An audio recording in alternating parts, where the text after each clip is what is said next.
The markets have been flying high the first few weeks of the year. My goodness. You look at the markets, you look at Main Street, it's two different worlds right now. But yesterday, things came crashing back down to earth a little bit, with the Dow finishing off 500 points, all the major indices off 1.5% to 2%, give or take. Liz Claman, Fox Business Network, Claman Countdown, doing great work every day, joining us on KCMO Talk Radio, 95.7 FM. So, Liz, what triggered yesterday on the markets? I think it was the fact that my Cleveland Browns did not get to the Super Bowl because Patrick Mahomes is just too damn good. That's why the market's... Well, you know what? You're right. I would be buying Chief stock, and, hey, the Browns had a pretty good year. They surprised some folks. Yeah, we had like 36 quarterbacks. It was really nice. Yeah. I'm a long-suffering Browns fan. For those of you in KC who are listening and are with me, But in the meantime, the market suffered barely yesterday. When you look in the aggregate, Pete, as you very rightly so pointed out, the market has been on a tear, actually going over the past year. I mean, the S&P 500, which is the 500 sort of most solid stocks in the United States, up more than 21% over a year. So a little bit of a pullback, pressure release, not surprising, but it was triggered by a fresh inflation report that showed that inflation actually ticked up a bit month over month and year over year. So that indicates we are not going to get what the market has fever dreamed about, and that's a rate cut. Rate cuts are a tool, as you know, for bad economies. You use them to lower rates so that borrowing becomes a little bit cheaper and you stimulate the economy. The numbers don't show a weak economy, so probably won't see that rate. So, I mean, when you look at the markets, had they basically priced in a spring rate cut and now the markets are pulling back potentially and saying, well, not so fast, maybe Jerome Powell and the Fed won't go ahead with that spring rate cut like we thought they would? Well, exactly. And it's starting to show. The market actually has a mechanism. It's an investment tool called the Fed Funds Futures.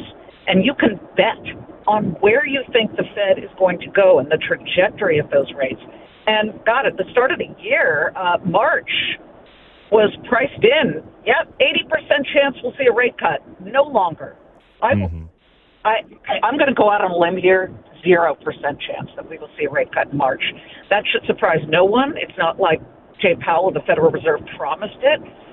And, I would agree. We kind of don't need it at the moment. Rate cuts are for emergencies, as I said.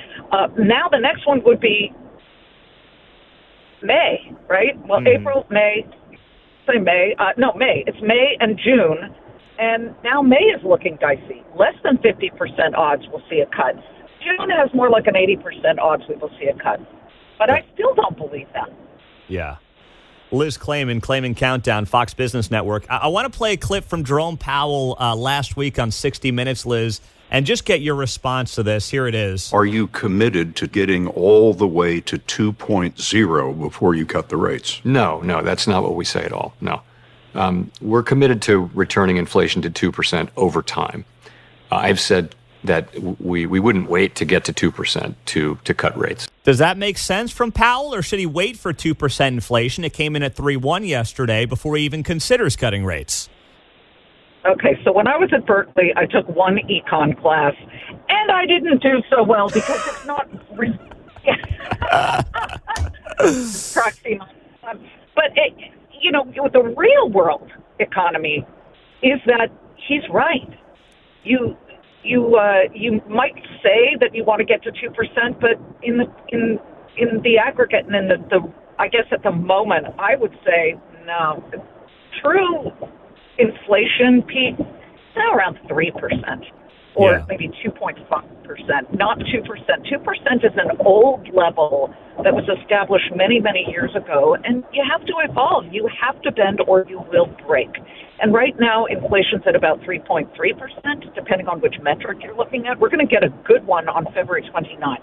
That's the Fed's most preferred inflation, and it's called Core PCE. It stands for personal consumption expenditure. So everybody needs to watch Fox Business every day, but definitely on February 29th, because that number, depending on how it comes in, will really give you an indication of whether the Fed needs to raise rates.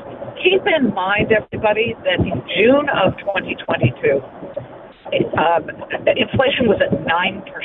Mm-hmm. Decade highs. Now it's at around 3.3%. So it's going in the right direction, but it is still rising, and people are suffering. I mean, shelter and rent. What the heck?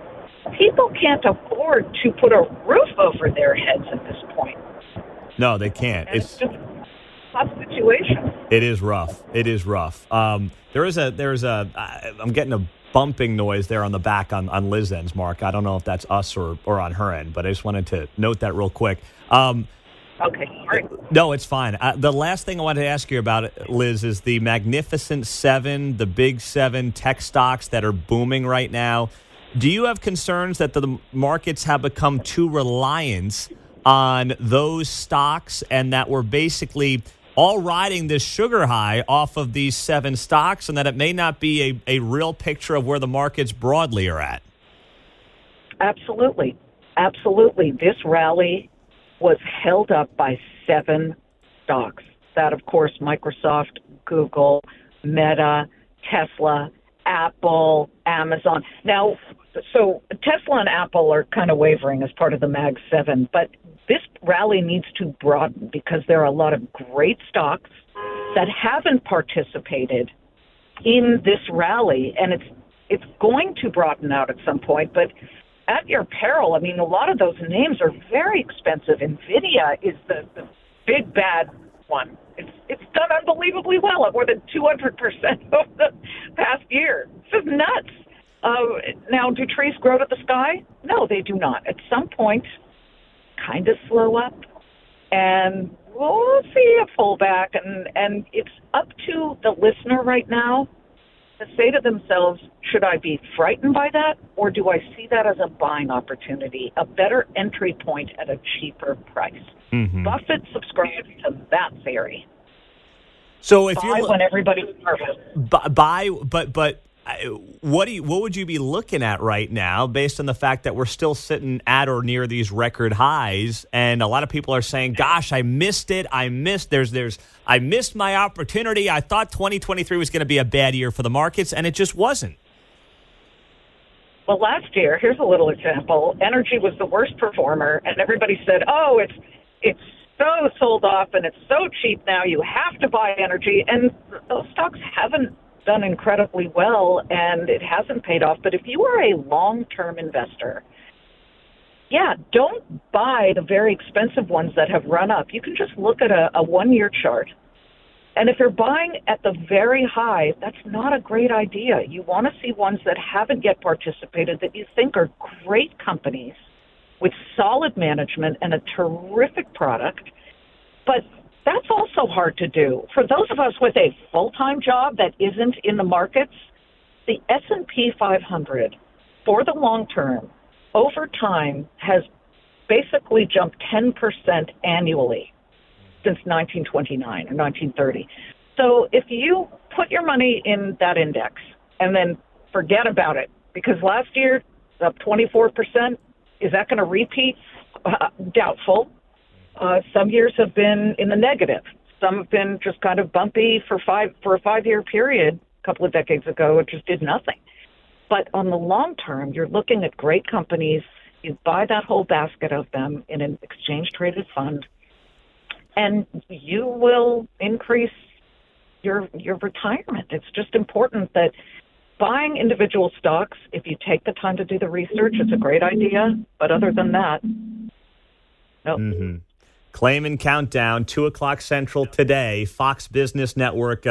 Liz, it's 60, it's sunny. We got a Super Bowl parade coming up in a few hours, and I know you guys had snow yesterday in New York City, so I don't want to rub in the snow and the Browns fandom to you here from sunny Kansas City, but we hope you handled that all right yesterday.